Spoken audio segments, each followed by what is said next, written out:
而豐富嘅歷史，係世界上最古老嘅文化之一，亦係經歷咗不斷嘅實踐而形成今日嘅中醫醫學。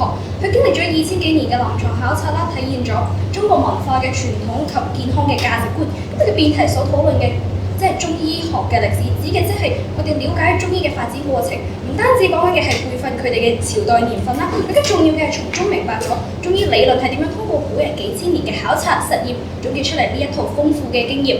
而辯題所講嘅信心，即係學生作為使用者，佢願意相信中醫係可以有效地治療疾病，甚至可以增加佢哋投身中醫業相關嘅信心。因此，我方衡量辯題嘅準則係在於修讀中醫學嘅歷史可唔可以令學生由根源上解決佢哋對中醫嘅誤解，轉化為理性認同。我方正立辯題原因有二：一、正本清源，消除學生對中醫嘅誤解，增加佢哋對中醫服務嘅信心。根據民建聯2023年對近800位香港市民嘅調查發現啦，佢哋對中醫冇信心嘅原因大多包括因為覺得中藥冇西藥見效咁快，而且比較麻煩，唔相信中醫。同時，超過80%受訪者亦都認為香港中醫業係需要進一步嘅發展同埋普及㗎。可見市民對中醫嘅醫療成效感到質疑，甚至抱有偏見。但事實上，中醫史本身就係一套反迷信嘅理論。正如啱先所講啦，中醫係一套經歷咗幾千年臨床得出嚟嘅體系啦。例如以前古書有記載過，古人所服用嘅仙丹，竟然係用水銀、鉛等有毒物製成嘅。西方直至18世紀先意識到原來水銀係有劇毒嘅喎。但係早於16世紀啦，明朝李時珍就已經用差唔多30年嘅時間，親身去深山嘗試，喺《本草綱目》入面已經刪除咗前書所記載嘅煉丹服水銀呢啲迷信㗎啦，糾正咗前人謬誤。呢段歷史正正話俾我哋知道，中醫嘅發展係建立喺嚴謹嘅實證之上，甚至喺某啲範疇已經快過西方2個世紀㗎咯喎。但當學生學習咗中醫嘅歷史啦，佢就會明白到原來中醫唔係玄學嚟㗎，而係一段不斷去無存清嘅科學體系，從根源上面去解決學生唔信中醫嘅問題，令佢哋對中醫有翻信心。二、從中醫藥歷史去認識中醫嘅貢獻啦，提升學生修讀同埋投身業界嘅信心。從東漢末年面對瘟疫時張仲景確立辨證論治體系，到明清時期溫病學針對新發疫情進行理論創新，從宋代建立官藥局制度推行普惠醫療，到人流接種術啟發全球免疫預防實踐，呢啲歷史嘅軌跡共同證明咗一個事實：中醫發展始終係同社會公共衛生係環環相扣㗎。例如喺1960年代啦，全球藥劑肆虐屠呦呦同佢嘅團隊試咗好多個方法，但係都係唔成功喎。最後係乜嘢令到佢哋有突破？係翻查典籍啊！佢哋見到東晉葛洪喺酒後秘笈方入面提到啦，青蒿一握以水2升積嘅記載，先至發現用低溫提取，最終研發咗治癒率高達97%嘅青蒿素，仲攞埋諾貝爾獎喎！學習中醫藥嘅歷史可以可以提升學生對中醫嘅認識，明白到原來中醫係有巨大嘅貢獻同埋成就㗎。由了解中醫去到肯定中醫嘅價值，甚至提升佢哋未來進修同埋投身行業嘅意欲同埋信心。最後想問翻有方同學，你知唔知道歷史上第一個用麻醉藥嘅係邊個呢？多謝大家。正方主編中嘅時間為3分45秒，冇國情無需扣分。現在有請反方主編有4分鐘嘅發言時間，準備好轉翻嘅時事。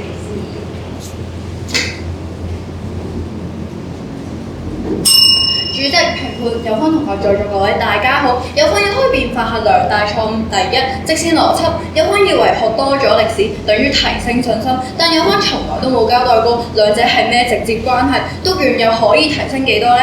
我方立場簡單，我方同意學習知識可以增加對中醫嘅了解，但有方要證明學習歷史係最有效嘅方法。以中醫藥學基礎課程為例，學生可以學習中醫理論嘅基本概念，例如陰陽五行學說、血氣。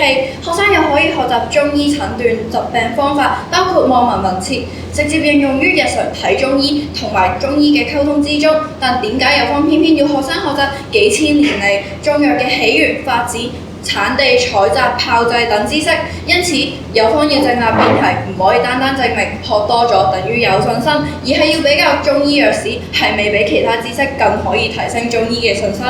第二，現況不清，有分不斷叫學生去讀歷史，但到底市民對於中醫信心低嘅原因係啲咩？正如嶺南大學指出，由於中醫缺乏生物指標、客觀專有名詞以及缺乏完善嘅註冊制度等，令市民信心偏低。又例如香港中醫藥服務問卷調查指出，接近60%市民認為中醫對治療一啲慢性疾病有幫助。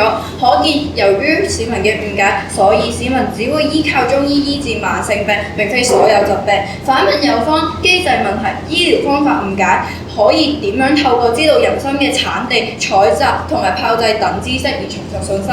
因此，有關證明辯題唔可以單單證明知多咗，而要證明有效，就要證明以下兩點：第一，中醫藥歷史比其他知識更可以提升信心；第二，中醫藥歷史知識可以應對學生信心不足問題。我方反對辯題原因有二：第一，無法對症下藥，需要政府配套。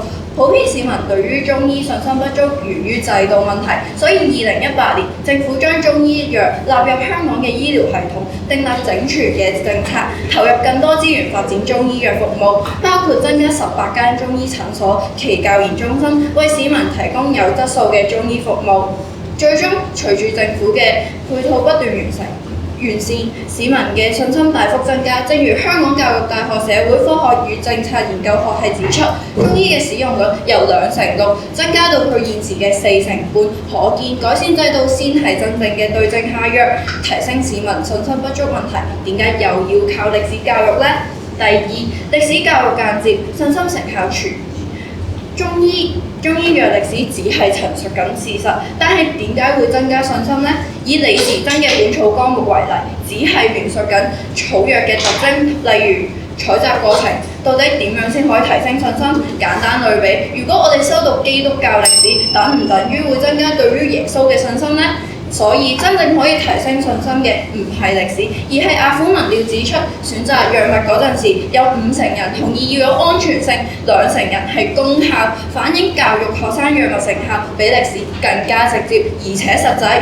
總括而言，修讀中醫藥歷史與信心係無關，同時無法對症下藥。簡單問有方，平時睇西醫嘅信心係嚟自於啲咩？多謝各位。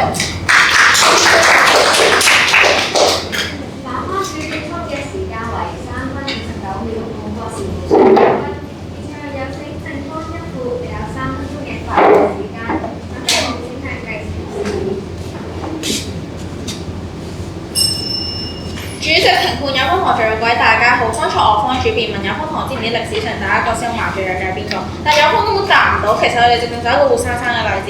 普通學生對中醫藥歷史一無所知，麻醉藥呢種喺現今手術過程中最常用嘅藥品，其實早於公元2世紀時，華佗已經發明出麻醉藥，並且用麻醉藥嚟做手術，佢令到醫學界踏出咗巨大嘅一步。市民喺手術過程中根本唔會注意到麻醉藥係由中醫傳出嚟嘅，而修讀中醫藥歷史可以令到市民更加明白到現今西醫入邊最常用嘅藥品其實係源於中醫嘅，令佢哋更加理解中醫，提升對中醫嘅信心。剛才有方同學亦都提到歷史嘅知識不足，以解決現代醫學嘅難題。但我方認為有方正正係一個活生生嘅例子，唔理解中醫嘅歷史，對中醫充滿偏見。相反，認識完中醫典籍先知，佢係最符合現今醫學大勢。例如世界衛生組織近年2013至2020年預防和控制非傳染病全球行動計劃同全民健康覆蓋政治宣言等文件都有提出到預防醫學係嘅相關概念，提倡改善生活習慣，避免疾病關係或喺亞健康狀態嗰陣時介入，而其中長者綜合照護實施框架，更同《黃帝內經》指出上醫治未病，中醫治肉病，下醫治耳病嘅論點不謀而合，可以見到今時今日嘅理念，原來1000年以前嘅中醫藥典籍已經提出。認識咗呢個歷史，學生先知中醫雖然古老，但其實已經走前咗2000幾年，信心就正正建立喺認識中醫藥歷史嘅前瞻性上。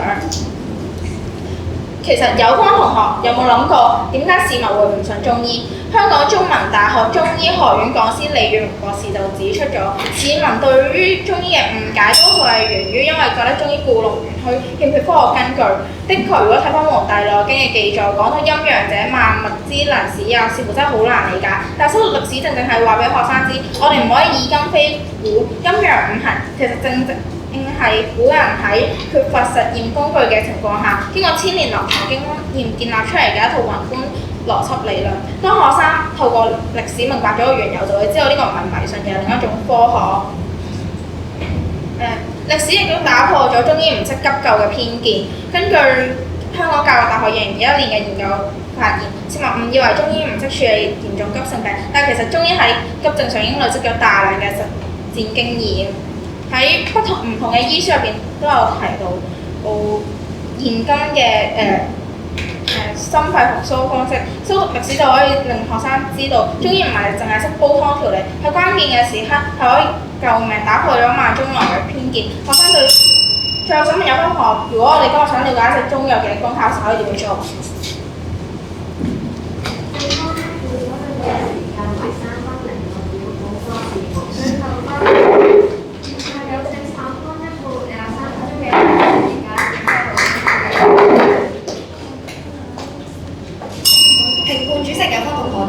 大家好，有方今日全場正係證明緊學習中醫藥歷史對於了解中醫嘅好處，但係辯題中要求有方去論證嘅係有效提升。我哋今日嚟睇兩點。第一，標準，我方同意學習知識可以喺一定程度上增加信心，但係我方只係質疑點解要學歷史呢？以西醫為例，我哋頭痛、胃痛會食藥，食止痛藥當中含有阿司匹靈，咁我哋又會唔會去了解阿司匹靈嘅歷史係幾時發現，又知唔知佢係點樣發現？我哋唔知，但係我哋都會繼續食㗎嘛，咁係因為佢個成效啊嘛。但係依家即使市民對於西醫嘅歷史知識一竅不通，都仍然會相信西醫，咁啊證明咗其實歷史同埋信心之間係冇必然嘅關係咯。相反，我方前場都證明咗，市民喺中醫上最常考慮嘅就係安全性同埋藥物嘅功效。咁點解我哋唔係加強監管嘅安全性，確保藥物嘅功效，而係要修讀中醫嘅歷史去了解神農嘗百草呢？第二，歷史有關嘅邏輯就係不斷咁樣擴充歷史嘅容量啦，咩都包晒，咁所以學晒之後咧，信心乜嘢都會增加。但係究竟中醫藥嘅歷史係學乜嘢？有方有知唔知啊？以參考長春中醫大學嘅中醫醫學史課程為例，歷史學習係一定要順時序學習，由戰國到秦，秦再到漢，中醫嘅發展。咁學生學咗呢啲千幾年嘅醫學嘅特點，咁對於現代嘅學生去了解呢啲抽象難明嘅概念，又點樣增加佢哋對於現代中醫史嘅信心？有方要證明，俾兩個例子，有方試下解釋啦。第一，中醫嘅起源係神農嘗百草，相傳神農嘗百草之後一日中70度，點樣增加信心？第二，以往中醫學以為紅黃線能殺百毒、辟百邪。製蠱毒，人輩之以為紅黃可以解毒，但係實際上其實紅黃都有一定嘅毒素，包括啱啱有方講嘅水銀其實都有一定毒素。咁點解學生學完之後可以增加到信心？因此其實我方同意中醫藥嘅歷史係有一定嘅知識含量，但係個問題在於，如果有方想提升信心，點解唔係學習現代中醫歷史嘅理論，而係直接了解依家嘅藥效，而係要學習遠久嘅中醫藥歷史呢？今日有方同學同我哋話，依家香港有80%嘅人都係因為中醫覺得中醫要進一步發展，咁所以今日辯題嘅有效物就係要大家論證喺最短嘅時間入面獲得最大嘅信心咯。如果今日有方同學你講到中醫藥歷史係有咁遠咁偉大啦，咁千年嘅話，咁點解我哋唔係直接去學習依家已經有嘅理論同埋一啲原理呢？跟住之後，我方其實係唔了解麻醉藥係邊個第一個發明，但係今日我都唔了解，我咪繼續用麻醉咯。咁歷史上其實係冇直接關係嘅喎，咁唔通唔了解歷史就唔用咩？了解佢係中醫藥咁又點啊？係可以增加到信心，咁但係又係咪有效呢？知道咗之後，不如直接知道佢個成效有信心喎，而唔係邊個去發明。今日有方同學同我哋強調話，中醫其實係千年歷史，咁點解又咁？我哋啱啱都講咗啦，其實係多謝大家。下開一個鐘嘅時間為3分02秒，冇過時無需扣分。現在有請正方2戶有3分鐘嘅時間準備好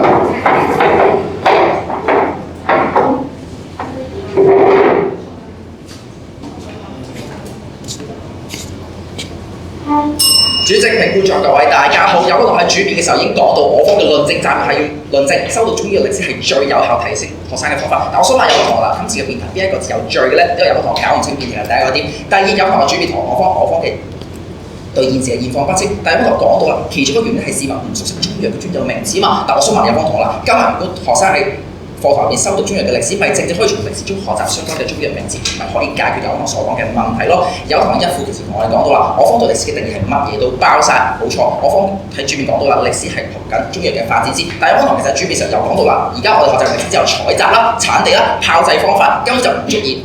冇足夠嘅中藥知識去俾學生而家去應用喎，有同呢度唔係自相矛盾咩？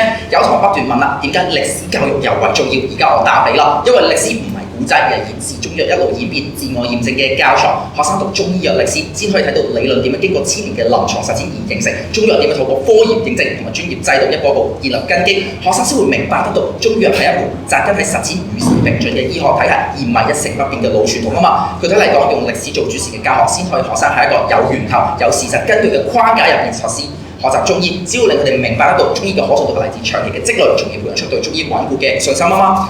2021年香港教育大學研究學院訪問咗1500個市民，當中有60%市民認為政府應該喺中學課程入面加入中醫藥嘅內容，令學生重新認識中醫文化。當中大部分嘅受訪者自認為對中醫有意識，好似有方同學咁樣，但係回答問題之後發現對實際認知有落差，所以政府建議政府進行中醫普及教育。呢啲市民嘅取態係咪正係社會需求嘅鐵證咯？其實我方主面已經不斷講到啦。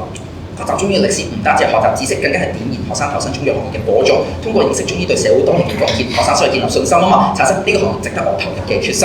讀中醫歷史有同先可以明白得到《本草綱目》俾西方醫學界嘅跟早2000年發現阿士匹靈嘅中藥成分啦。其實唔係歷史冇講到，有個同學自己唔知咋。神本草啲比西方更早發現氣出藥麻黃鹼，呢啲西方而家應用嘅技術就係我哋中藥嘅典籍入面已經提及得到，仲話中醫嘅歷史冇用，其實有個同學孤陋寡聞啦。呢啲實實在在嘅歷史貢獻，歷史教話俾學生聽到，中藥同過無數人命，有科學驗證基礎，仲有國際化嘅潛力，自然先可以令人想投身呢個有價值、有前途嘅行業。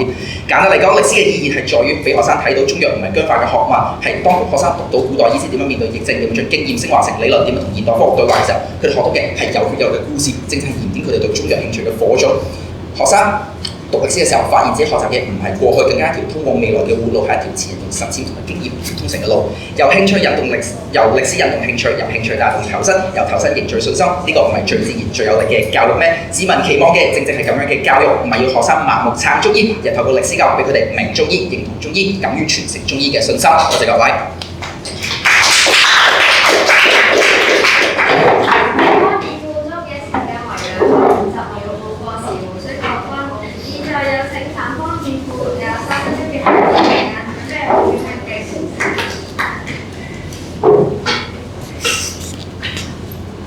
評判主席有方同學，在座各位大家好。有方同學同我哋講啦，知道咗中醫嘅歷史，咪知道咗佢喺歷史上嘅貢獻。但有方同學，歷史係客觀嘅，曾經醫死人，醫好人，係啊，醫好咗學生有信心。咁但係醫死咗人咧，咁有方同學係咪咁都叫做有助提升信心咧？所以啦，有方同學話理論成效案例都係屬於歷史。睇兩點，第一，有方嘅立場係只要係國外發生嘅都係歷史。咁有咩唔係歷史？以數學為例，畢氏定理係曾經以前發生過嘅，咁有方同學會唔會覺得畢氏定理係歷史定係應用數學？所以啦，第二有方同學唔明白知識嘅分類，以靈芝為例，發現靈芝係靈芝嘅歷史，但幾時食靈芝？靈芝可以醫咩病？通通都係靈芝嘅應用，咁點解仲係歷史？所以啦，有方同學同我哋講話，有方同學今日唔明。學生唔明中醫係因為冇科學根據，但有方同學你都識講啦，嗰陣時冇工具，咁咪做唔到咯。咁點解要去點樣去提升學生嘅信心？咁咪係靠現時嘅科學家而去發明一啲科學根據咯。所以有方同學你去讀歷史根本就冇辦法對症下藥㗎。再者啦，有方同學今日又同我哋講話，點解佢哋唔信中醫啊？因為佢哋唔識專有名詞。咁有方同學講到好似咩都包晒啦，咁直接學專有名詞咪得咯？咁使乜學點樣採藥啊、法子有咩用啊？咁佢嘅成本效益咪降低咯。在座各位有方同學全場都冇交代過，學生要幾時學？學幾多？學幾深？如果學生學得少，只係知道基本嘅歷史，點樣可以產生信心？如果學生學得多，又有冇足夠嘅課時？如果冇，有方同學又諗住揀邊一科去增加信心呢？所以嚟到以夫為之，我哋由目的、手段、成效3方面分析辯題。先睇目的，有分同學生需要提升中醫嘅信心，係為咗令更多人接受中醫，長遠令中醫融入醫療體系，令中醫發揮更大嘅社會價值。但問題就在於有效，所以當學生嘅時間資源同樣喺有限嘅情況下，學習漫長數千年嘅中醫藥歷史係咪真係增加到學生嘅信心？再睇手段，手段嘅分歧就係在於中醫藥歷史係唔最有效、最有成本效益去增加信心嘅方法。所以手段比較到底歷史係咪直接嘅方法？我方前提到論證，中醫藥歷史問題就在於間接，學生學習咗幾千年嘅歷史，到底秦朝同埋唐朝嘅中醫觀念有咩唔同？到底幾時發現中醫藥材？點樣可以增加信心？相反，我方前場用實際例子證明咗，要真正提升信心，理應同中西醫睇齊，提升中醫喺醫療行業嘅地位。點解唔係更易令學生相信中醫？所以，正如註冊中醫師周志豪都指出，香港目前使用傳統中醫整骨手法處理骨折嘅病例仍然唔多，多數嘅患者仍然會去求助西醫。所以要提升學生信心，就要提升中醫喺處理呢一類病診嘅成功案例，先可以令學生更相信技術。反問翻有分同學單純讀多咗幾種草藥，知道咗嘅發展歷史，咁有咩實際效益呢？所以啦，日後睇成效，我方前場都論證咗市民嘅信心求醫唔係來自於歷史，正如食止痛藥，唔需要知道止痛藥嘅歷史，又嚟食標靶藥亦都唔需要知道邊個發明。市民最擔心嘅只係多謝各位。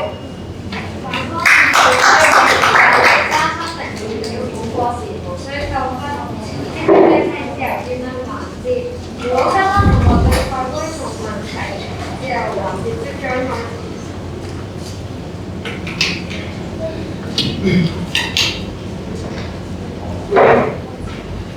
首先有請正波同學發言。請問有方同學，你知唔知道你出世時候打嘅疫苗係來自於邊度㗎？咁有同學自己咩知識都唔知咯。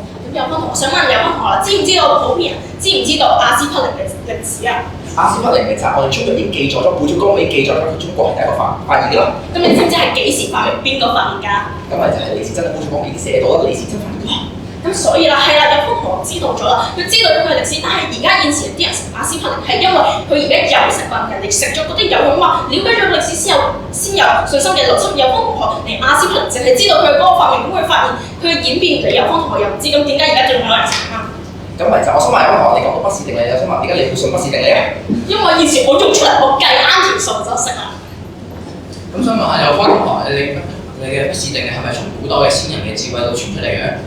我方同意係有人發明，咁我點解識用係因為我撳個計數機計數佢出嚟答案係啱嘅，我咪信佢咯。咁因為佢啱或者前人嘅智慧啱，所以有個老師會應用方法。咁前人嘅智慧同我哋講到點樣先係正確嘅方法咯。咁有方面本數學書如果有佢嘅起源嘅話，會唔會叫數學歷史書啊？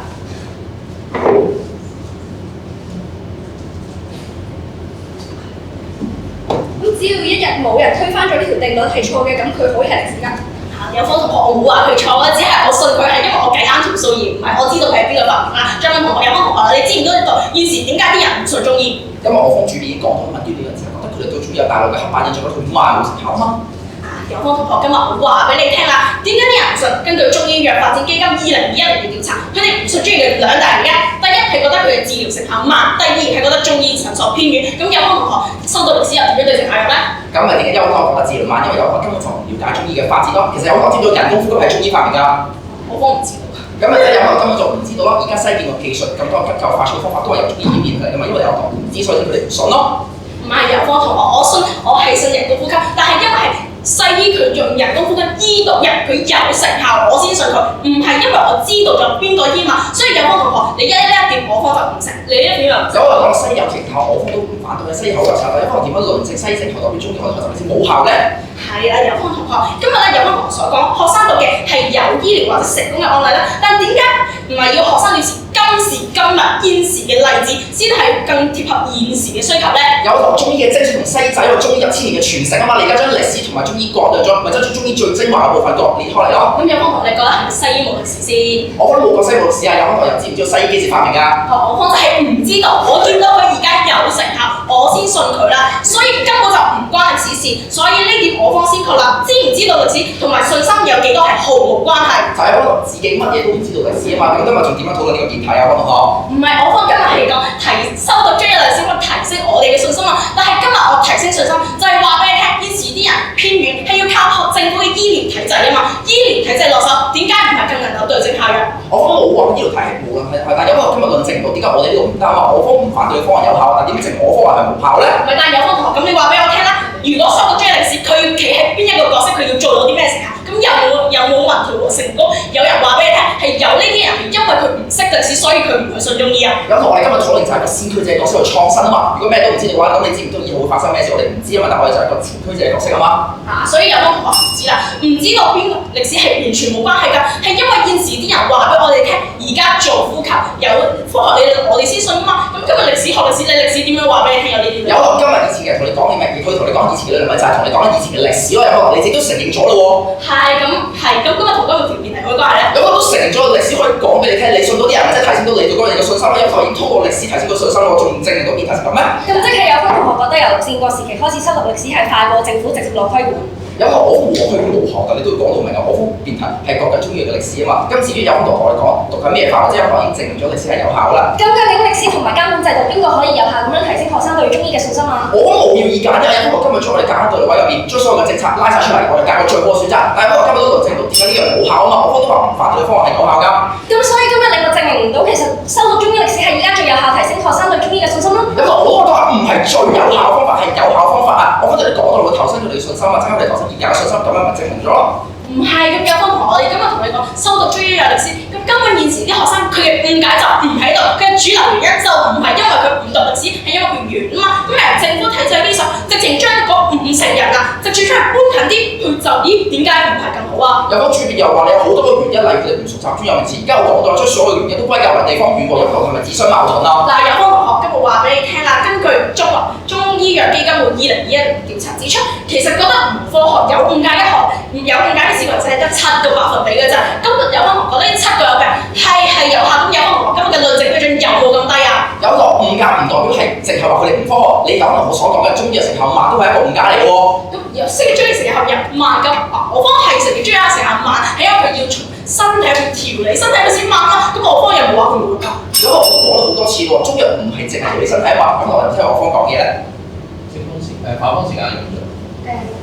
正方時間正如36秒。咁樣同學今日就一直提到啦，我哋就算唔讀西醫歷史，我哋都會相信亞視匹靈，呢個係因為基於現代社會環境之下，大家都學過科學，但係中醫唔係嘛。而家中醫嘅理論唔係建立喺現代嘅科學嘅基礎之上，我哋睇翻亞視匹靈啊，亞視匹靈喺高中派入面都提過，乙酰水楊酸係阻止血小板凝集，造成黃血，並且引起胃出血。而喺本草綱目入面嘅記載就係話，白楊樹皮入藥可以治療各種痛症，但係由於藥性係寒性，所以先會傷害。我哋可以從呢個寒性同埋血小板凝固呢兩個分別睇出，其實中醫同埋西醫喺藥性同埋副作用上面嘅歸納係一樣嘅，只不過佢從個名詞上係唔一樣。可以。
評判主席有方同在座咁多位大家好啊！今日我用4個字嚟歸納翻有方嘅立場，知多無妨啊！但係知多咗學多咗就話無妨啫，但係又係咪好似真係辯題咁講有效咧？如果我哋今日舉個例子，如果我哋係唔會學習計數機嘅發展歷史，但我哋同樣會信任計數機，因為喺實證嘅層面上計數機係準確嘅，所以我哋對佢有信心。又例如我哋唔會學習每一個英文字母嘅來源，但係我哋同樣會有信心咁使用英文，因為我哋喺日常生活裏邊，英文的確可以做到互相溝通嘅作用，證明咗唔係下下歷史都有用㗎。更加需要嘅係學完可唔可以對日常生活嘅用途，而且呢種用途就係我哋信心嘅來源。同樣咁，日常生活咁睇中醫啦，知道咩係望聞問切，知道咩係血氣原理，就已經可以同中醫溝通，了解到中醫斷症嘅方法。點解仲要去逼學生去學習嗰啲秦朝唐代嘅中醫觀念呢？因此我方嘅立場好簡單，我方並唔係貶低緊中醫，亦都唔係反對緊啲人去學習中醫藥嘅知識。但係如果要學習，都要知點學先有用。既然要提升學生嘅信心，點解唔係學習現時已經經過科學證實、已經有成功案例嘅療法同理論，而係要學生去了解幾百幾千年前嘅起源呢？可惜有方同學始終唔明白以上嘅道理，甚至犯下以下錯誤啊！第一，錯判現況，我哋雙方都同意現時學生係對中醫信心不足，分歧係在於冇信心嘅原因係乜嘢？有方同學就話學生冇信心係因為源自於對中醫有誤解，但我方前場都多次追問，現實上調查反映出普遍人唔選擇中醫嘅原因係源自於機制問題，例如中醫欠缺呢個專科註冊制度等等，呢啲問題係點樣可以透過修讀歷史解決到啊？有方同學全場都解釋唔到喎，所以喺確保唔到有效用之前，修讀中醫學歷史只係為讀而讀，呢種聊勝於無嘅效用又係咪辯題所講嘅有效提升呢？有方同學唔該請喺結辯環節解釋翻清楚啊！有方同學亦都有講到啦，中醫學歷史咩都包晒喎，又包含理論啦，又包含療法功效啦。哇，咁你嘅定義都幾廣闊喎，讀咗多咗，了解咗，就係等於有信心咗喎。但係我方前場都交出實際例子證實，中醫歷史主要係有關發展過程同埋起源，大部分內容都係同理論無關。邊一隻字有提到歷史就係咩都包晒啊？有方同學既然想學生有中醫基礎，咁點解唔係直接修讀佢哋嘅基礎理論，而係去讀歷史了解發展嘅時序？有方同學都解釋唔到。有方同學都話啦，學生要有基礎嘅了解先培養到信心，我方係同意啊。但係要理解嘅唔係歷史，而係理論同療法。例如普遍市民係對西醫有信心，但係都唔會對抗生素止痛藥嘅歷史有了解啦。點解唔係證明咗兩者係冇必然關係呢？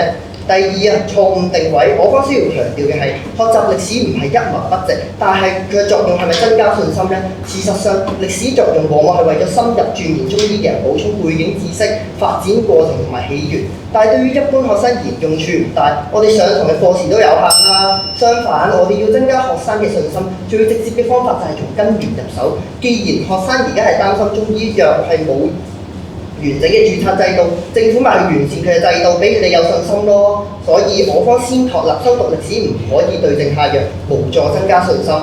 在座咁多位要學生對中醫建立信心，關鍵唔在於佢哋要熟悉呢個歷史，歷史係可以令人尊重呢個傳統，但係要建立信心就係要完善制度，要令療效可以，要令監管到位。當學生都對中醫藥存疑，當制度都未完善嘅時候，我哋係咪都要解決呢啲眼前嘅實際問題呢？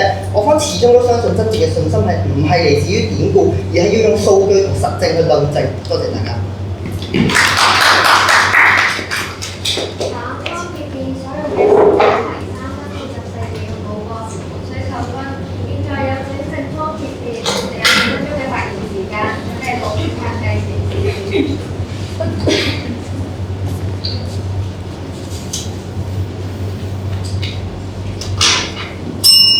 主席、評判有方同學，在座各位大家好。聽完有方同學嘅論點，我方感到非常嘅困惑，因為有方嘅論點聽落好似就係用醫開出嘅藥引咁樣，聽落頭頭是道啦。但實質就顧左右而言他。睇翻今日辯題，我哋一直講緊嘅係有效，而唔係講最有效。一個從來都係一個是非題，而唔係一個選擇題。我哋睇翻今日有方同學嘅講解啦，佢睇好明顯係只係對中醫有皮毛嘅認識，就好似有方同學所代表嘅姜咁樣，藥性只係浮散喺表面。而今日我哋要從根源入手，解決學生信心不足嘅病灶。我頭先有方同學一直提到啦，修讀歷史係冇辦法解決由機制上所做出嘅問題，我哋承認嘅。但係有方同學今日有冇論證到信心嘅定義呢？信心係指對就業嘅信心，對於藥性嘅信心，對於市民去揀呢個中醫嘅信心呢？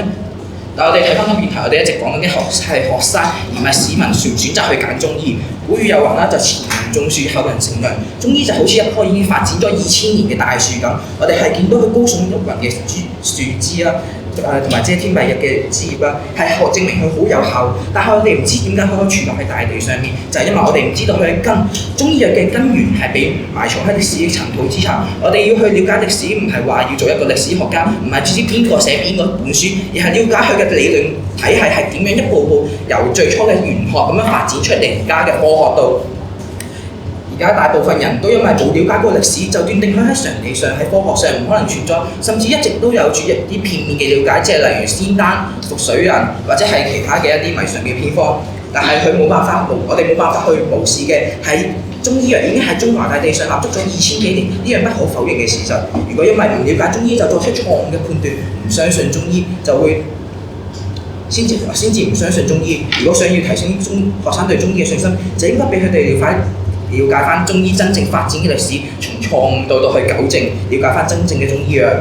睇翻中醫嘅歷史，我哋可以見到中醫藥係有偉大嘅貢獻㗎，由諾貝爾醫學獎得主屠呦呦啦。我哋一直講緊嘅係從歷史中發現一個嘅藥方啦。如果你乜嘢都有現代嘅一個方法嘅話，咁我哋點解要去睇翻古書咧？睇翻屠呦呦，佢喺古書嘅《奏後秘笈方》入面發現治療瘧疾嘅歷史記錄，先至可以發明青蒿素。咁佢而家係發明咗青蒿素，咁未來嘅人就唔使再睇翻《奏後秘笈方》係咪？唔係，因為仲有其他嘅藥方喺度噶嘛。我哋可以從中揾出更加多嘅藥方，更加多嘅發展。除咗呢個之外，2020年中醫科團隊根據瘟疫類嘅應對策略同埋藥方進行革新，成功對抗新型冠狀病毒。隨後2022年嘅世衛報告入面獲得明確承認藥方嘅安全性同有效性，再次證明咗中醫同現代公共衛生嘅連結，增加學生對中醫嘅信心。有課同學亦都一直擔心修讀歷史會拖慢學生嘅學習進度，反而令佢哋對修讀中醫呢樣嘢失去信心。但係如果一個學生對學科本身都唔了解，充滿質疑，就算用最快速度讀完又有咩用呢？信心先至學習嘅基礎動力啊嘛！如果修讀完歷史之後，佢哋先至可以知道中醫唔係玄學，中醫係有用嘅，中醫唔係只可以治麻痹呢啲根本性嘅問題，正本清源先至可以安心咁學習，令到佢哋面對病人嘅時候可以自信咁去用出嗰啲中醫。有科質疑歷史上都有錯誤嘅時候，呢啲錯誤嘅案例反而令學生更失去信心。呢個正正係片面嘅歷史，因為我哋如果可以了解成段嘅歷史嘅話，就可以知道佢係慢慢咁糾正緊，由最初仙丹到而家係被喺本草綱目入面被分離咗出嚟。我哋可以睇到中醫其實係一套理論嘅驗證嘅，就好似西方醫學之父希波克拉底將醫學喺巫術入面分咗出嚟咁樣。中醫都係由道術入面分咗出嚟，所以先至會有咁樣嘅誤解。但係好明顯，大家到而家都有對中醫同埋道術嘅一個關聯嘅誤解啦。我哋喺《本草綱目》睇得出佢李時珍去蕪存菁嘅歷史，正正係了解到中醫係一套反迷信嘅科學。最後，我想講一個了解文化根源嘅人，先至可以有信心咁去修讀自己嘅中醫。所以，應該要修讀歷史。多謝。